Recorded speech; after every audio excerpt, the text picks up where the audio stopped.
Welcome back, everyone. Welcome back to another day here, the third day of the OSC 2025 mid-season playoffs number 2.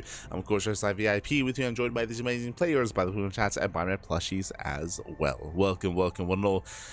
Again, it's been a very intense week of StarCraft with Maestros of the game, with our SL, with all our regular weeklies, but now we can slow things down a little bit. Maestros is 2 weeks away, so we do have a little bit of a break from Maestros of the game. Likewise, RSL, I believe, is wrapping up this week. I believe this week is going to be the finale or the remainder of the playoffs, and then the conclusion of the playoffs as well. So we're wrapping up some of these big major online events, but one of those other big major online events also happens to be OSC mid-season playoffs. Again, this is a biannual event that kind of leads into the end of year championship, and it's a way, or what this event is it does pit together the best of the best players in online tournaments. OSC, they're partnered with almost every online tournament out there. OSC, they provide points to the players as they place highly, and they are invited into this mid-season playoffs to duke it out in a big massive tournament. I'll say there's like 26 Protoss players in this. We got 26 Protoss, we got some Terran, we got some Zerg, and of course we have a double elimination bracket.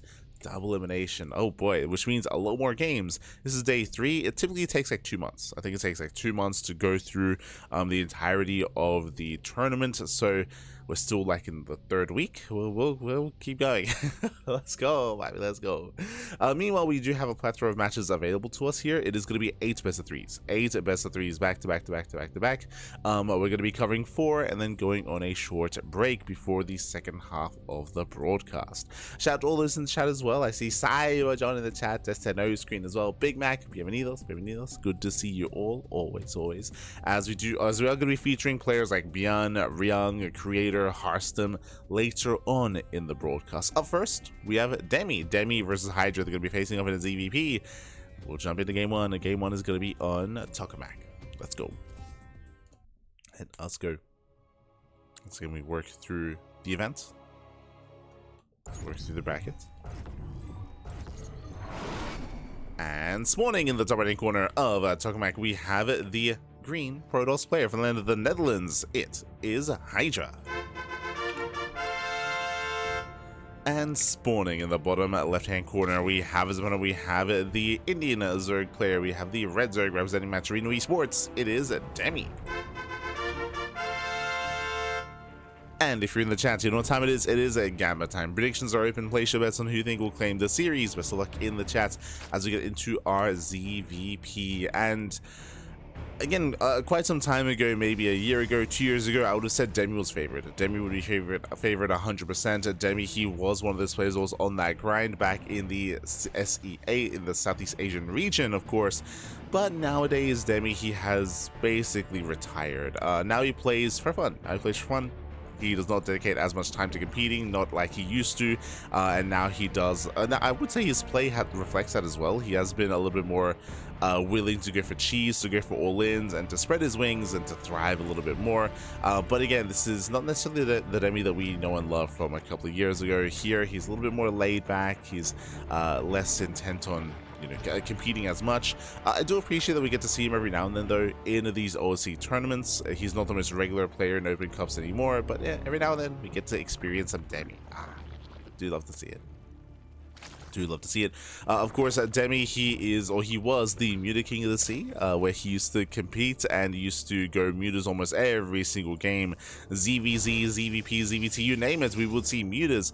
Nowadays, as I mentioned before, he's a little bit more diverse. He's more diverse in his play. I would expect to see mutas at least once in this series, but we'll see if we go into something a little bit different here. For now, Hatch Gas Pool, a standard opener, Force take the unnatural natural, but outside of that, he is setting up in a standard fashion.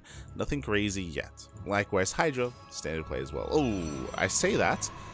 The pylon is thrown down behind the mineral line. Now, this isn't necessarily confirmation, but typically if you hide your second pylon like this, it is to hide tech. It is to make it difficult to confirm what you're doing, so I'm leaning towards a Twilight Council opener here. But we'll see. We'll see. This could still be just like a hidden Stargate, and then you can open up Stalker. We can see it's going to be Adept, not Stalker, so alas, we are going to be moving out to harass across the map, and we'll see what the initial tech is going to be. Demi pulls out of gas, so Link Speed is on the way. Meanwhile, we can see Stargate Opener out of HiGhDrA.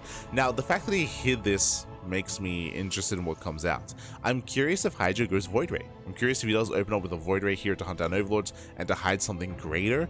Otherwise, it could just be a fake out to lure in the Overlord and just to hide his tech. Mind games are a thing.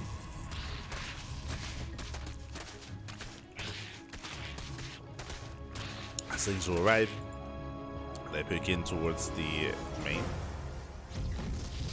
I should say that pokes in towards the main.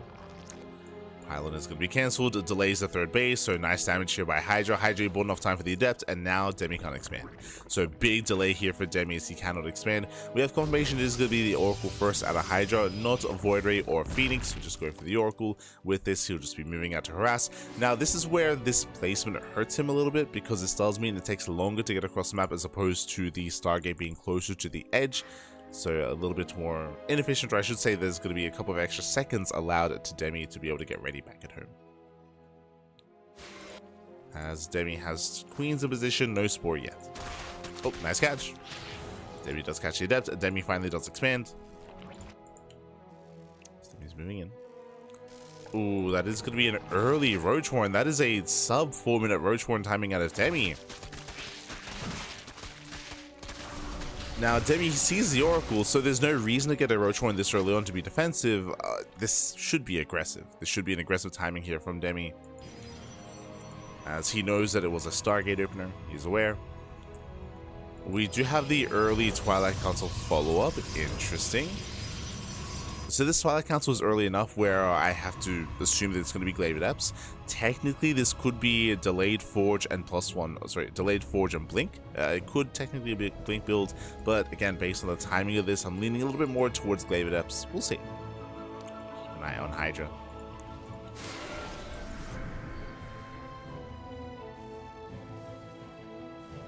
If we see a Forge, then we can confirm Blink.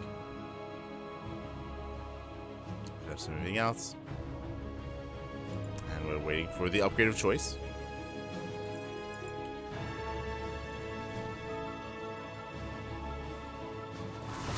To move in.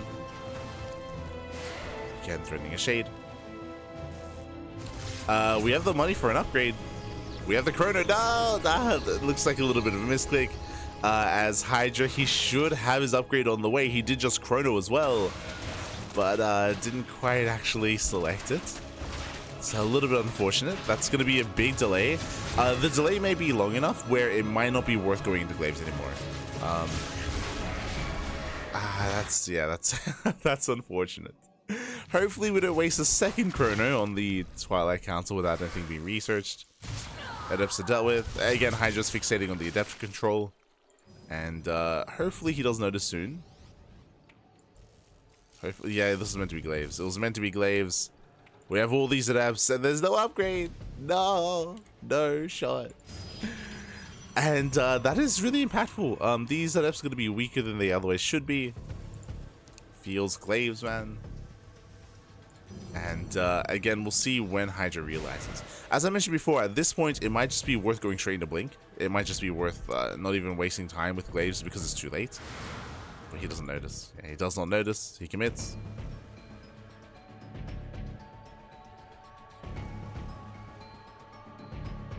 HiGhDRA, he has the money for it. Now, how many roaches do we have? Only 2? Okay, never mind. Who needs Glaives? Who needs it? Vanilla Adepts, they go in, and Demi, he does not have roaches. He went for the early Roach Horn, but the roach production is almost non-existent. He's got 4 roaches to defend. Adepts, they bust in. 12 drones already go down, and we're not done. We're not done. Who needs Glaive Adepts, Pappy? True. Oh god, this is becoming game-ending damage. It's going to be 21 drones going down. GG gets called, and HiGhDrA with the Glaiveless Adepts takes game 1. GG.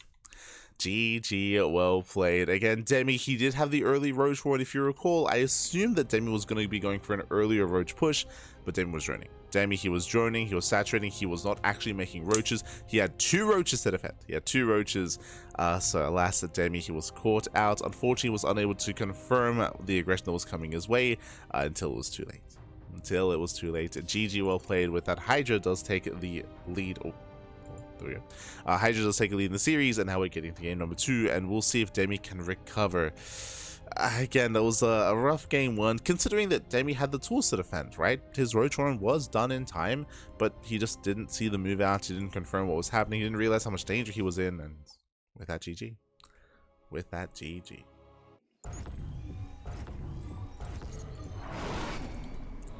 As spawning in the bottom hand corner of Ancient's Cistern. Oh, hello. We have the green Protoss player. We have the green Protoss himself leading the series 1-0 from the land of the Netherlands. It is HiGhDrA. Spawning in the top right hand corner, we have the Indian Zerg player. We have the red Zerg representing Maturino Esports. It is Demi. I wish I knew when he realized. I'll be honest, there's a chance that HiGhDrA won that game without knowing he did not have glaze. there is a chance that he had no idea. Oh no. And it worked out anyway. It did work out anyway. From here we are going into our openers. We're moving out across the map. Welcome to Ancient Cistern. It's been many years since this has been in the main map pool rotation. Ancient Cistern was in the map pool, what, back in 2022? 2021? It's been a while. It's been a while. I'm gonna say, I'm thinking. So we had Altitude and Gresvan. We had, was Ancient Cistern before Cosmic Sapphire? Or after? It was after Eternal. I think it was Eternal Empire into, what was the pink map? There was like a pink/purple large map, which was right after Eternal Empire. And then Cosmic. And then Ancient, I think. So 2022. I mean, I gotta look it up. I'm lucky in 2022. Let's see. OSC. Ancient Cistern. No, I was a year off. 2023. It was January of 2023. I was a month off, Papi. I was a month off. No. But there you go. There you go. So it's been a couple of years.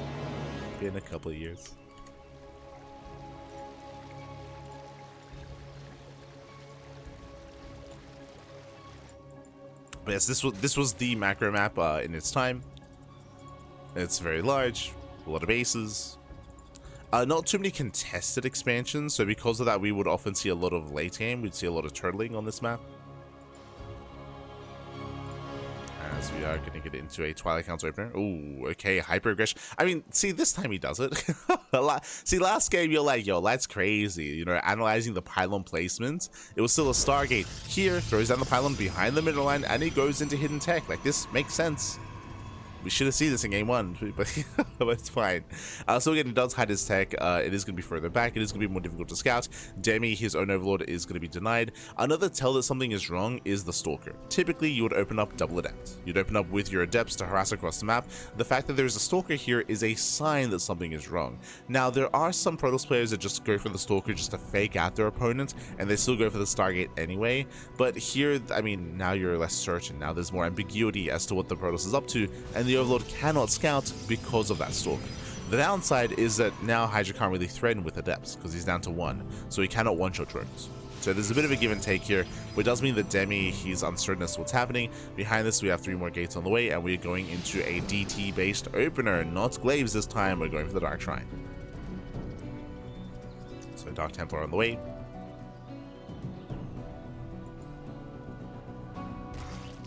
Quack. Aye. Bienvenidos to the promo guy, Just Ducky. Bienvenidos. Once again, we have a 4-minute or a 3:58 Roach-Horn timing. So the Roach-Horn is going to be done in time for this, but what about detection? Okay, we have one spore here at the natural. Third base is exposed. Prism moves out. Prism is spotted by the Zergling. Demi knows. Demi's aware. There we go. Spores on the way at the third base. Demi is getting ready.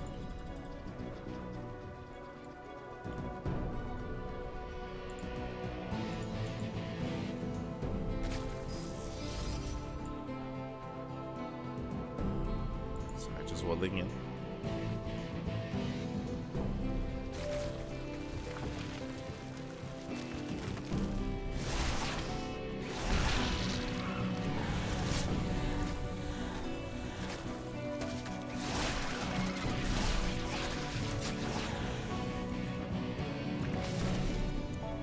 So far, no major damage. Again, the spores are ready, links are out, and I mean, HiGhDrA does trade well, but the game will continue. So from here, DT opener into Archon drop, but we do have Immortal production behind this and no third expansion. Typically at this point, we would be seeing a third base and HiGhDrA would be building up into a macro game, but the fact that we're getting to +1, the fact that we're getting to Immortal production already, leads me to believe that this may just turn into a 2-base all-in. HiGhDrA rabbits out with the Zealots. Raise against the Lings. That's all the Lings going down. HiGhDrA trading well. Trades well, pulls away. Yep, we have a gateway explosion, 2-base all in.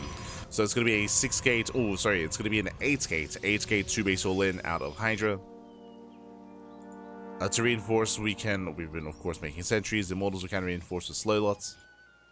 And just send it. Oh, that's the Prism takes a lot of damage. Let's not go down. Demi's rejoining. Just lost some workers. Demi's rejoining. Demi, he should recognize that there's no base. He should see there's no expansion. We need an army. Demi, he's getting up to 56. I think this is okay, but we have to start army production soon. 56 roaches. Like, now it's just pure roaches. Now we need pure roaches, pure army.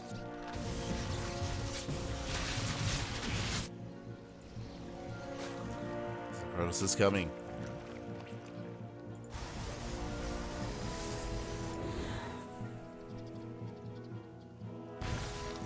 Pulls away. Okay, massing up more roaches. A little bit of a concern here is lack of Ravagers. There we go, we have 2 Ravagers on the way.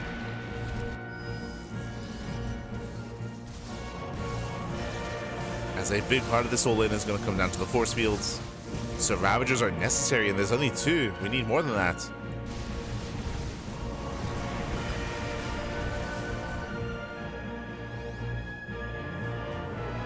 I'm just moving in. So 3 Immortals behind this. That's a lot of Immortals.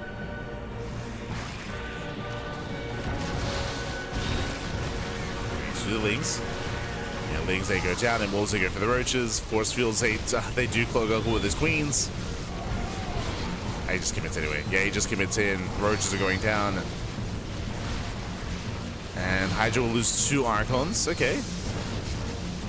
We'll lose 2 Archons, but there's still 3 left over. Yeah, he breaks through. Yeah, HiGhDrA, he breaks through. GG gets called. He overwhelms the army, and HiGhDrA, he pulls off the 2-base all-in. He will claim the series 2-0. GG. GG, well played. Again, Demi, he had a limited Ravager, so he had no secure way to deal with the force fields. Likewise, despite the concave, I guess the early damage was a little bit too much there. The army was not able to amass up in time, and with that, GG. GG, well played. HiGhDrA did end up breaking through. My condolences to Demi as he does go down. Game 1 was really unfortunate. Again, game 1, he just didn't see the all-in coming. I say all-in. Didn't see the adepts coming. He didn't see the move out, so he was just caught with his pants down. Here, we had more of a back and forth, and Demi was setting up, but at the same time, the DTs and the Archons did a great job at dealing damage early on to set up for the eventual push, for the eventual all-in. GG. GG, well played with that. Again, HiGhDrA will claim the series, and we're going to be advancing on to our next round, to the next matchup here. It's going to be a PvP. We got a lot of matches ahead of us here. Again, Demi versus HiGhDrA, Lemon versus MinoVK, Young versus Young Yakov. It's a lot to get through. And this is going to be an interesting one. Again, Lemon, for those who don't know, Lemon, he's the best player in all of Taiwan. Lemon is a very strong player, but rarely does he ever play in open cups. So we don't often get to see Lemon against some of these other players from Europe, from the Americas as well. So always excited to see, and we'll see how Minnow VK compares. Oh boy.